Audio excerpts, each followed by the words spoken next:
Welcome to Melt University. This series will help you build your brand, inform you on a variety of career paths, and introduce you to top executives in sports and marketing. Now, here's your host, the president and CEO of Melt, one of the largest independent sports and event marketing agencies in the country, Vince Thompson. Welcome back, students. Virtual Melt University. We continue to roll on. Amazing podcast, amazing lunch and learn. We just launched our new video cast, The Meltdown, covering the business of sports and the business of college sports. And speaking of which, you're going to get an amazing interview today from a very dear friend of mine whom I've just really grown to just really, love professionally and personally, and one of the brightest rising stars in the industry, in my opinion, but also his career path. We've broken bread. He told me about his whole path. It's an amazing path. I think it's going to be an inspirational path to our listeners today.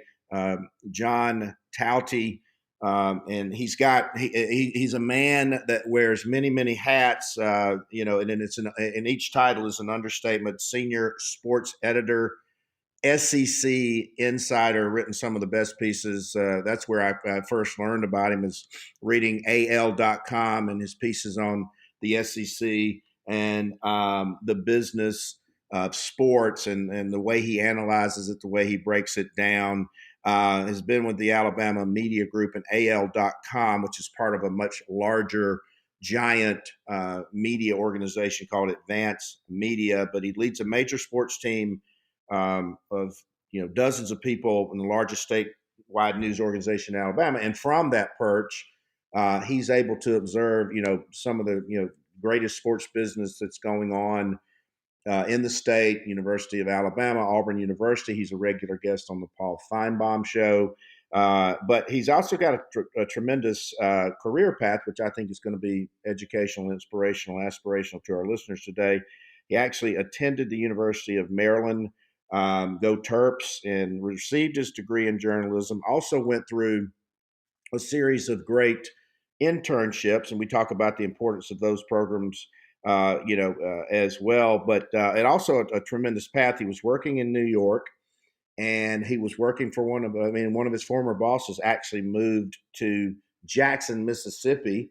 And we talk a lot about moving out of your comfort zone, pushing the boundaries, pushing yourself out of the comfort zone. We heard how Greg Sankey went from upstate New York to a tiny town in Louisiana to become the golf coach, and obviously that led him on the path to be the SEC commissioner. And John has a similar story. He rolled up his sleeves. He said, I'm going to take a deep dive in there. I'm fascinated with SEC football. Obviously, Jackson is in a position to cover Ole Miss and Mississippi State as well. So I think it's going to be a tremendous story, and this is going to be a guy that you're going to want to connect with, because he is a star. He's a rising star, and I think it could be also inspiration is in this COVID and post-COVID world. Our students are going to have to scrap much harder for opportunities. It was already hard in our space, as John will attest, and I will attest, but going to be continued to be harder. So, John, welcome to Virtual Melt University. We're glad to have you. Appreciate you having me on. Appreciate all those very kind things that you said about me, and hopefully, at least part of my story can help inspire and maybe encourage, some of your listeners to try out some different things. Yeah, well. One thing we start with, John, is what we call the word passion. And when I went to Auburn, I had a passion for sports and I had a passion for sports writing. And fortunately, I was able to combine that into a career in sports information, sports publicity, build my business. But when you went to Maryland, did you actually have a passion for writing, or did you have a passion for sports, or how did that first passion get ignited? Yeah, I think I've always had a strong passion for sports, and certainly writing was a big part of that. And, I can tell you, I started writing professionally when I was about 12 or 13 years old. And Wow. So it was when the internet was just kind of, cranking up with these different sites, and you had, rivals.com and scout.com and these kind of recruiting based websites. And so when I was, I think, about 12 years old, and this is when, this is probably going to date me a little bit, but this is when, like AIM was still a thing. And so I remember going on every Scout website that I could find. I looked for who the publisher or main editor was. I found their like instant message handle and then sent them a message like, hey, do you need anybody to write for you? And I did that for probably at least 100 people. And wow. I think maybe 2 were like, yeah, fine, whatever, you can do it. And so you had a 2% take rate, which is what we tell the kids. You got to make 100 casts to get 8 bites to catch 2 fish. So you just validated my percentages there. And the point is, but you can't get discouraged. You can't take no as for an answer, and NO's not the no, but not yet. And you can't take it personal. So you glammed on to the 2 of those 100, but you were also in the hustle early that age. Yeah, and I think just who I am, I think I'm an ambitious person, and I think that I believe that like you kind of just have to go after what you want. It's not always going to be handed to you, and so I was just like, you know what, I'm into this. I want to do it, and fortunately, it's kind of funny.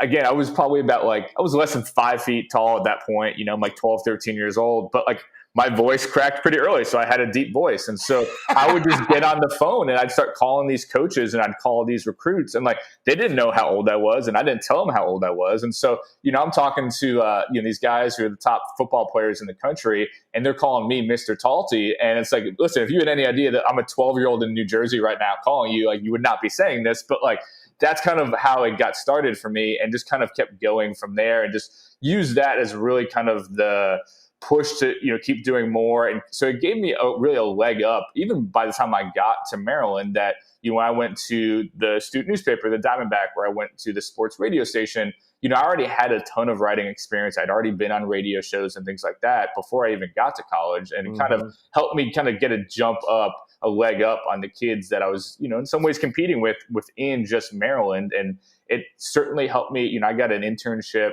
my first year in college, and it was just because I already had all that experience, and that kind of led to the next internship. And so you kind of get that, it's like a snowball, rolling down a hill. Right. You get a little bit of momentum, and that starts catching. And I think looking back on things, I don't think I would be where I am now at the age that I am if I hadn't gotten as early of a start as I did, and didn't kind of, start making moves and connections and things like that as early as I did in my career. I think it's still, I still bump into people now that I, first talked to when I was 13 years old. And, that's, now being 31, that's a long relationship that I have with somebody, and that certainly has paid dividends for me. Well, you hit on such a big thing because, and it's eerie how parallel our tracks are, because I was a student at Auburn. I'm driving Paul Feinbaum to his hotel when I'm 20, and he still had hair and a beard back then too, by the way, and continued to maintain that relationship while I was at Auburn. And obviously, one of my closest friends and business associates in the planet, one of yours as well. But talk about, because I want to unpack a couple things. You were always in on the hustle. You were always in on pursuing opportunities. You were willing to take and accept things that you may or may not have liked at the time. But we all, and we talk about this generation is somewhat into instant gratification. They want to be the CEO after 3 months. And you see a unicorn like Mark Zuckerberg, and you have an expectation that's always the way it's going to be. But it's just not like that, is it? John, clearly your path is one of grinding, paying your dues, pushing yourself out of your comfort zone, accepting any assignment, because you can't raid the castle until you get the keys to the front door. Talk about your philosophy and share that with our students, because they want and need to hear it. Absolutely. And the thing is, it's funny. I tell people all the time that I love being out of my comfort zone. And I've done it numerous times in my career. Yeah, but then whenever I do put myself out of my comfort zone, that first month or so, it's like, wait a second, like, why do I say that I love this? Like, this is really tough. But that's part of the journey, is that like, it is going to be tough. It's being out of your comfort zone for a reason. Like, you're going to be uncomfortable. You're going to be facing something that might be difficult that you have never dealt before. But every single time that I have done that, I always feel when I get to the kind of the other side of things, always so happy that I did it. You mentioned kind of what I did early on in my career. I was in New York City. I'm from New Jersey. It's a place I knew well. And I decided to move sight unseen to Jackson, Mississippi. I'd never been to Jackson, Mississippi. Didn't really even know anything about Jackson, Mississippi. And that first month was not the most fun month of my life. I didn't know a single person there. Right.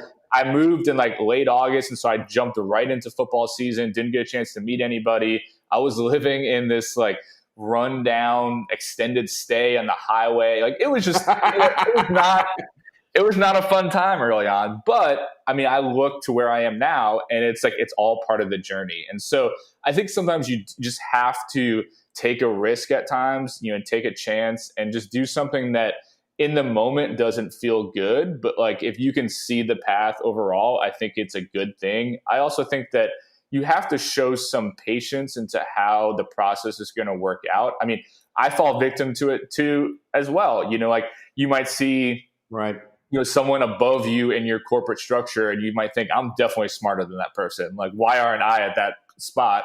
And that might be a valid opinion, but you have to realize like there is kind of an order to things. And so what I think the best thing you can do is try to be patient, try to allow things to take its course, but also keep being aggressive about doing things to show the value you have to your company and show the value in the skills that you bring. Volunteering for things, I think, is critically important. I think a lot of people wait for the opportunities to come to them, especially if they're new in an organization. You don't want to step on anybody's toes, but some of the best opportunities I've ever had were not in any way offered to me. I just said, hey, I really want to do this. Like, basically tell me no. And typically, I think bosses like that. I think they like initiative. They like when people, want to do things beyond just kind of what they're being asked to do.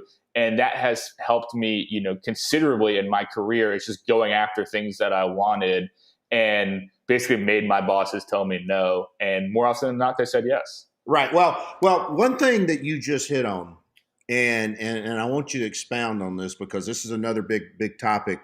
It's like you're reading our script here. Failure is only the failure to try. So had you moved to Jackson and it hadn't worked out, but you're like, oh, well, I can always move back to the Northeast corridor. I know I've got contacts and relations up there. But what did you have to lose? I mean, you're going to get, if you got knocked off the saddle, you get right back on the saddle, you keep riding. But you said, hey, I'm going to push myself out of the comfort zone. I'm staying in this crummy extended stay hotel. I've never been in the South. Where the hell am I in Mississippi? But you had this feeling that, okay, this is going to take a couple of weeks, 3-4 weeks, whatever. And then I'll get my sea legs and keep moving on. But so many of our kids are, they tell me, they're like, hey, I'm just mortified. And we're like, I'm like, hey, go try some things, particularly when you're young. You can afford, quote unquote, failure.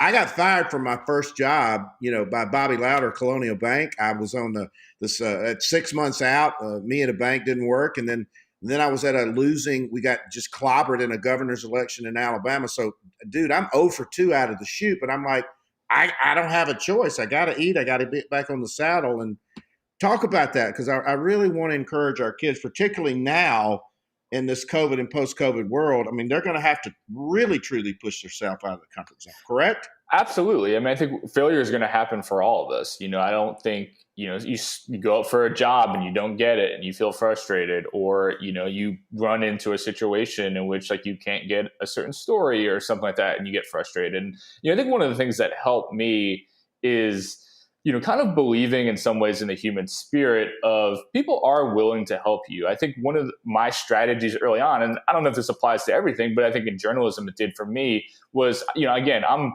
born and raised New Jersey, went to school in Maryland, coming down to Mississippi, never been there. And I used it to my advantage. I was like, you know what? I'm just a dumb Yankee. Like, tell me how this works. Like, teach me the ways of things. And like, was able to kind of find some mentors and people down there to kind of help take me under their wing. And it simply was just being humble and being willing to kind of say, hey, I am a little out of my comfort zone and I need, someone to help guide me a little bit here. And I think I think people like those, kind of displays of humility. I think, I had a similar mindset as you, Vince, in that like the worst comes to worst, like you get shut down. Okay, whatever, life will move on. If I I didn't know how long I was going to stay down here. I've now been down south 8 years, and that's 8 years longer than I ever thought I would be. Right. You know, I kind of thought worst case scenario, this doesn't work out, and I move back to New Jersey or New York in a year. And that was kind of like, if that happens, that happens. Right. And that would have been fine, and my life would be very different now if that were the case. But, you know, I think that it just takes that, you know what, like, and I think especially, I know that you probably have a, you know, primarily young demographic. That's the best time to do it. I encourage people all the time, when you're young, it's the best time to take a chance. You know, that's when, let's be honest, you probably, you know, you might not have kids, you might not have a mortgage yet, might not have a huge car payment. You know, you have that ability to move around the country easier than you might do when you're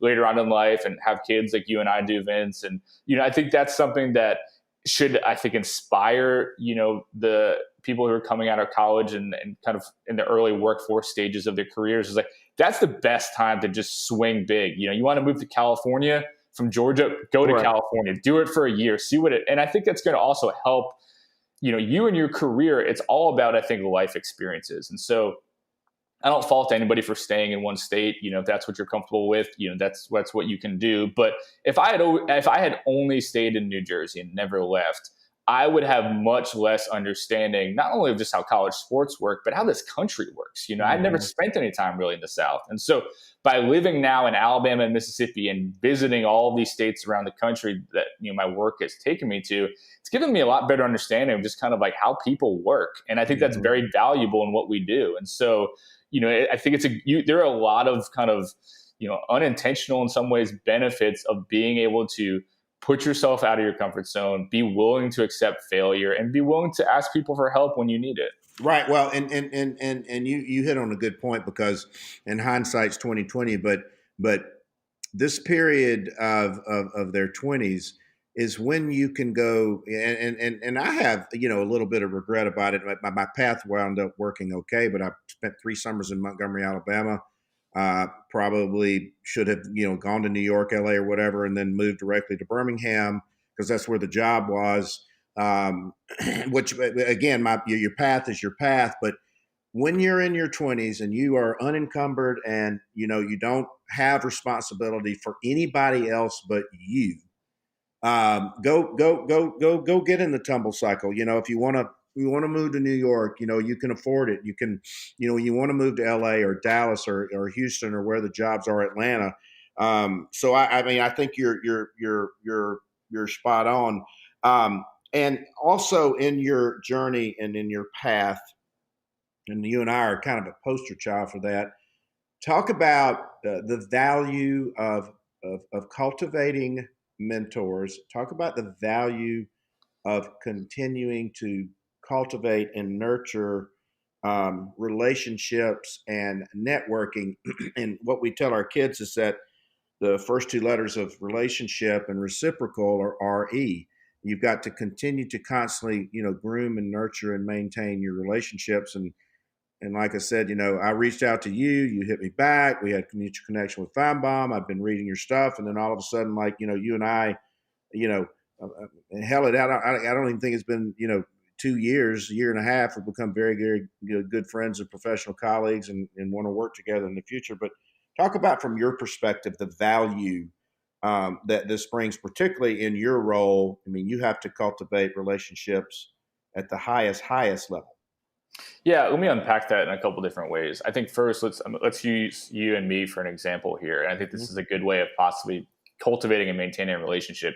You and I send each other articles and things that are happening all the time. It's like, hey, did you see this? Hey, did you see that? It's a very natural way for us to talk without you asking me for something and I'm not asking you for anything. And I think that's one of the really important things about maintaining a relationship. I think sometimes, you know, especially if you're young and you just don't know better, and I fell into this when I was young at times too, you only go to somebody when you need something. And it becomes very transparent. If I'm only hearing from someone when you need something from me, well, that's not a relationship. That's a one-sided thing. And sometimes that works, and sometimes you have to do that. But your best sources and best relationships are going to be people that you have a legitimate relationship with, and that you're coming to them with things. Hey, did you hear this? Like, this might be interesting to you. Or, you know, hey, that person's a father. Happy Father's Day. Like, I hope you're having a great day, and I hope that everything's going well. Finding natural ways to talk to people so that it doesn't feel like it's just a business relationship. It feels like, hey, I actually have a connection to this person. About the mentor thing, I think it's critically important. I think I've probably said that a few times now, but I know just taking my path from New York to Mississippi to Alabama, I can tie it back to really one person. And certainly, he's not the only reason why I am where I am, but he helped facilitate all of those different moves for me. And it's kind of helped put me in a position where I could be successful. It's so important, I think, in a company to have someone who's willing to vouch for you, someone who's willing to push you for opportunities. And it's a two-way street. I think you have to prove yourself to get that person to be your mentor, to get that person on board. You have to prove yourself that when you get those opportunities, you will deliver. And that's one of the things that really helped me, was that I found someone who was willing to kind of take me under his wing. And when he did, I delivered for him, so that the next time a big thing came around, he said, you know what, I can go to John. I know he's going to deliver on this. And then it happened, and I delivered again. And so at a certain point, it was beneficial for him. It made him look good that I was involved with him. And so you have to try to provide value to people. It's not always going to be purely out of the kindness of their hearts, though it's great when it is. But, some of your best mentors, like, they want to be able to say that, hey, I helped produce this person. I helped develop this person. And so if you can deliver for them, I think they're going to be even more willing to push you and try to promote you up the ladder. And some people say it's finding your rabbi, finding your mentor, whatever you want to call it. It's you got to find that person that, in this challenging world we all live in, that's going to, be willing to really help you. And sometimes that happens in college. Sometimes that happens in your first job. Sometimes it happens when you're 35. It can happen at all different stages of your life. But I think having that person will be really critical. Having that person you can bounce ideas off of with no judgment, I think, has been really important for me and has been very beneficial to me. And so all of the things you said there, Vince, I think are so important. I think people sometimes know they need to find those things, but don't always know the path to find them. And so it might be different for everyone. But sometimes, one of the things that helped me is, I remember working in one of these newsrooms, and there was, one of our reporters there was very well accomplished. And, I just was kind of a little bit in awe initially. And it was just like, I just went up to him and said, hey, can we grab lunch one day? I'd love to just pick your brain. And more often than not, they're going to be like, honestly, just like happy that someone wants to talk to them about it. Like, most people love talking about what they do. And so that's been really helpful for me. It's just like, hey, being eager to try to talk to someone about their path and, maybe the ways that they can help you in the future. And, more often than not, it's been helpful for me. Well, you talked about a couple things, and one is that everybody really wants to help. And everybody's got a story, and everybody, you never know what somebody else is going through. So if you reach out to them and say, hey, I just like, buy you a cup of coffee, buy you a sandwich, want to learn about your journey. How can we work together? And again, you and I are sort of the poster child for that. I'm like, hey man, I love your writing. And how can I help you with sources and things of that nature? And then back, you got a great business brain, it's a writing brain. I'm like, hey, I want to pitch some of my wild and crazy ideas off of you, and you'll tell me the truth and all that. And the other thing is that providing value. And John, one of my pet peeves is when, and I'm sure you get this as well, is that a lot of people reach out, not just students, but a lot of people reach out, and to your point, they just want something, or in as opposed to saying, hey John, love your writing, love your career, love your insight. I'd love to connect with you. I'm aspiring journalist and a student, and I'd just love to start building a relationship with you. And then over time, and by the way, this is anyway in personal and professional relationships. Over time, then those fruits and those benefits pay off. They show themselves, they present themselves, and then those opportunities, and so I want to segue into, and we love to hear these tips and tricks from the pros and the experts. But if somebody is tracking you down through your email or an article you've written or a blog or LinkedIn, what things get, now you're on the other side, what things get John's attention if a student or somebody is reaching out to him? Because I know you do respond like I do to pretty damn near everything that somebody will write to you. Yeah, that's a great question. I think if in general, if you're somebody in the field, I think it's somebody like, if you're, say, a person who works in an athletic department, it might be, hey, I saw your thing and, I think it's really interesting. Like, I'd love to connect at some point. We can talk more about it. And that is like what I said, that's providing a value. Oh, hey, here's somebody who works in a field that is not my direct field that maybe they can teach me something about it. And so I'm always trying to learn myself. I think when it comes to students, I think it's an openness. I think it's, one of the things that sometimes is funny is, and I've been there as a student where you're going last minute, but sometimes people will reach out to me and, it's like, hey, I need to talk to a journalist for my class. Would you be willing to talk? And I'm usually like, yeah, sure. And like, okay, like, well, the thing's due tomorrow, so can we talk today? And it's like, okay, man, like, really, like I would love to help you, but like, I do have a job. And so like, give me a little bit more of a window there. And so I think I think it's always like, hey, this is due in a month, reach out to me earlier. I generally try to be helpful to everyone who reaches out. I think having a good email subject could be helpful, and sometimes it's just like, it's just being honest. I think it's, if you can add some sort of personal detail that, hey, like I saw you're from New Jersey, like I spent time there, whatever, something where like, you don't want to feel like you're getting a form letter from somebody. And I'm sure you've gotten those, and I know I have too, where it's like, all right, you clearly just emailed like 50 people at the same time, and I'm just one of them, because it's just, there's nothing like, everything's just generic in this. Right. Because that means we say it's only as important as you make it. They put no effort in there. That's a signal. That's an audition. And then the other thing is, like you just said, no consideration of your time. Hey, I know you're not busy or anything. I've got this due tomorrow, and you're like, really? I mean, and they're showing you what type of of employee that they would be down the line. So I tell them that all of these interactions are rolling in live auditions, which you're hitting on now.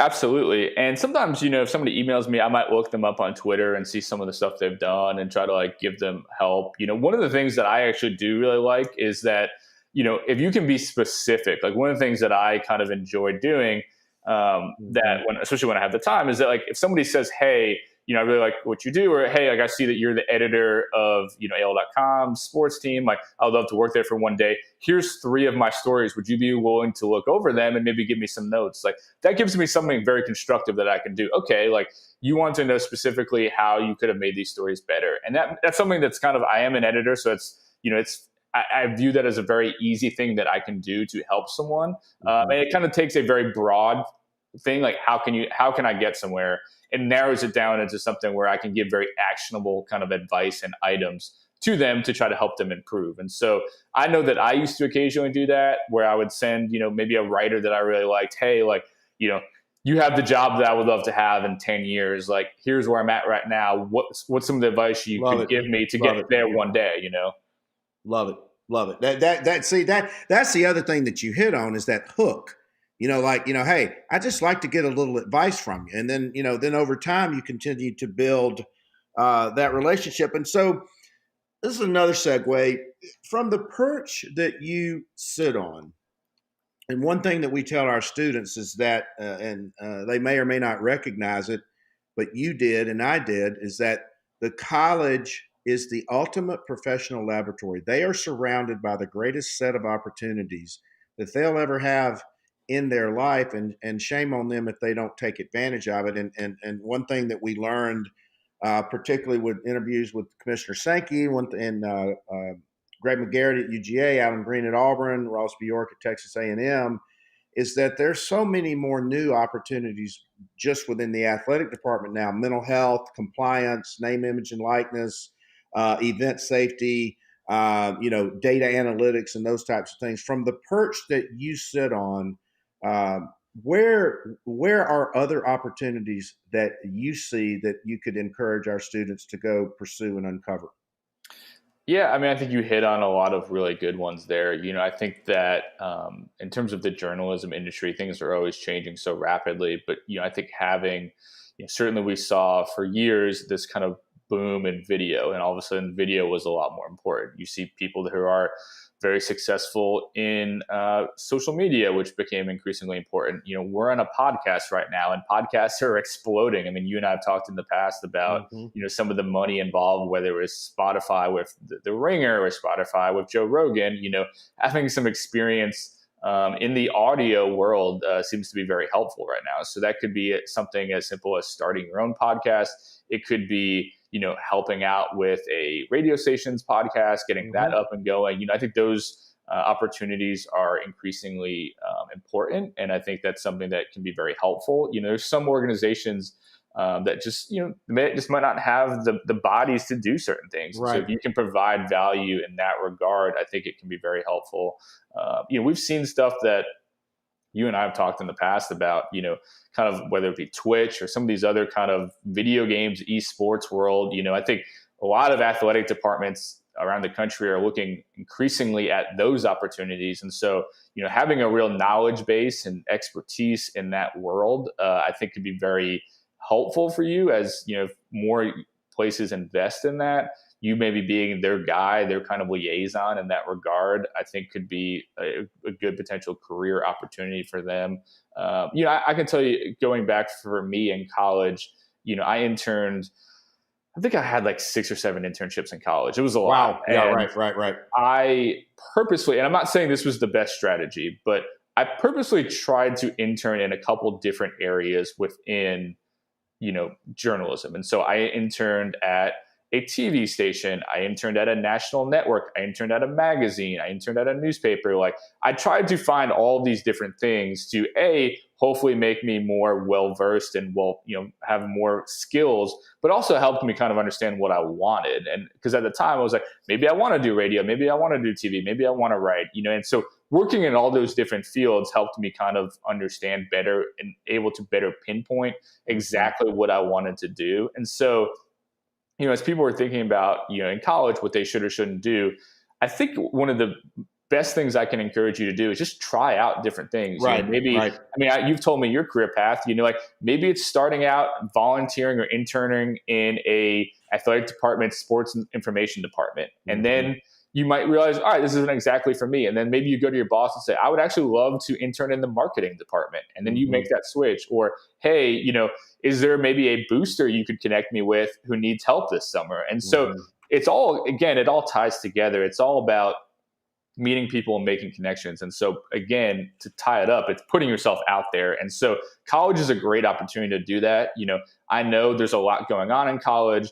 Sometimes adding a job isn't always the most fun thing, or an internship. You might want to go out and have fun. And I mean, who knows how much anybody's able to do that this year. But besides the point, like, it's not always the most fun thing to do to add responsibilities when you could just be having fun. But when you think about it, when you hire somebody or I hire somebody, like, that's what we look at is like, what did you do in college? Right. What are the skills you're coming out with? And if it's only I graduated, that's usually not enough. And so, right. Maybe if you're from the best university in America, that'll help you get a job somewhere. But like, more often than not, we're all scraping for the same job opportunities. And so having something in your background, in your resume, in your cover letter that's unique based on something you did in college is very important for getting that first job. Well, and you just hit several nails on the head. And obviously I'm dating myself, but I used to sit in the press box after an Auburn football game up until midnight, because we had to make sure that David Housel was the best at it, but we had to make sure that very last journalist or that writer got their story filed. And then, by the way, this is back in the old days where Charles Hollis of the Birmingham News had to plug his phone into this receptacle on top of this computer to transmit that back. And then we didn't even have fax machines. We were doing it like this Teleram, this burner machine that would burn like 1 page per hour. And I'm like, oh my God, I want to go back to the Fiji house so bad, and all my buddies are there and all that. But we had to finish the drill. We had to honor that commitment and that responsibility. but again, these guys have become my lifelong friends. Or if Brent Musburger or somebody needed a ride back to the airport and those types of things as well. So I mean, I think and I think you encapsulated that as well. So as we close this fascinating discussion out, what are some? We always like to pick our guest brains on some, not necessarily just traditional go-to forms of information, because we've shared, Sport Techie, Front Office Sports, Sportico, John Wall Street, Feinbaum, Sports Business Journal, D1 Ticker.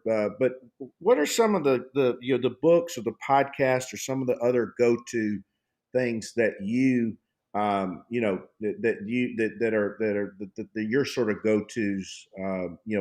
We've heard a lot. Several of our guests have even talked about like John Wooden in the and a lot of our students didn't even know who John Wooden was. But what are some of John's go-tos?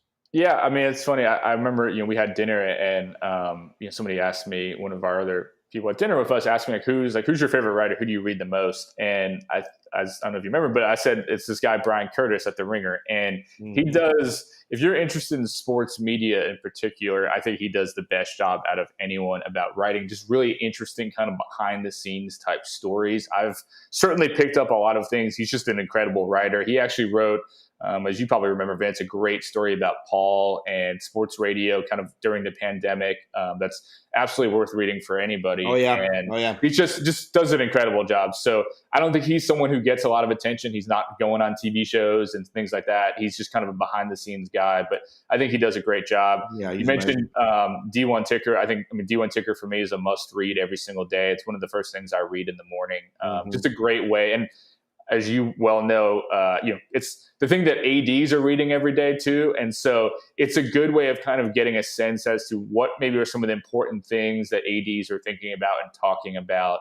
I had, in terms of books, there are a few that I liked. I mean, I think maybe the cliche answer for me right now is, because I had just finished it not too long ago, was Bob Iger's book. And I think it helped teach me some things in just that, particularly during a pandemic, it can be easy to fall back on pessimism and getting frustrated. And it taught me, especially as a leader, just how much that seeps through and how the people who you manage and work with, how they kind of vibe off of your vibe. And so if you're putting a lot of pessimism out into the world, if you're complaining, if you're venting a lot, which if you know any journalists, we all love to do, is it can really impact the people you work with. And so to me, that really kind of forced me to think, I need to think more positively. I need to think more optimistic, because people kind of, it reflects off them. And so they are going to kind of get some of that. It's kind of like having a kid. If you're having a bad day, your kid kind of notices, and then they kind of have a bad day. In a grander scale, that's in some ways, if you're running a company and you're always in a bad mood, then like you're putting your employees in a bad mood as well. And so that's something that I think really took away, that something that we can all probably improve upon. So those are some of the big ones. I mean, you already hit on a lot of things that I read. And so I don't want to just repeat all of them, but I think those are some of the ones that I think about that might be a little unique for people.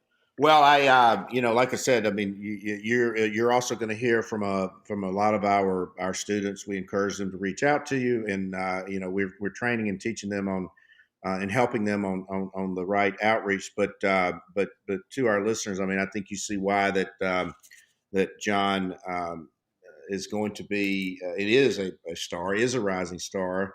I say he's going to be probably the next Paul Feinbaum, and I say that in a very complimentary way, just because of his insight, the relationships he's building, the trust he's building, the audience he is building as well. So this is going to be, a person that you're going to want to connect with and stay connected with for sure. So John Talty, the senior sports editor, SEC consummate insider. Amazing career path at 31 years of age. I think you guys can see why he is rising up and become a very dear friend of mine. And I think we'll do some other exciting things together. But John, we certainly appreciate your time and your wisdom and your insight today with the students and listeners of Melt virtual Melt University. Well, I really appreciate you saying all that. And truly, I do encourage, the listeners of this, please do reach out to me. It's a busy time for all of us right now in college sports. But if I don't get back to you that day, I will absolutely get back to you at some point. Yep. And, I believe very much so in paying it forward. And so if I can help anybody in any way, I would love to do so. So please don't hesitate to reach out to me in the coming weeks.